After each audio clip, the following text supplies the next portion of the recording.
Hello guys! Welcome to my vlog. Napagpasyahan ko nga for today na magluluto ako ng bulalo. I-prepare ko na nga yung aking mga sangkap. Kasi may karne kami dito na binigay ng kapitbahay. At ito nga na mga vegetable yung gagamitin ko. Yung isang perasong mais dyan, nabili ko ng 40 rupees. At next naman itong ating repolyo. At may nabili din pala akong beans.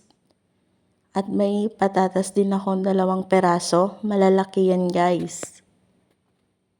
So, kompleto na nga yung gagamitin ko.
Natapos ko na ngang gayatin itong mga gulay at ang karne at hinugasan ko na rin yan.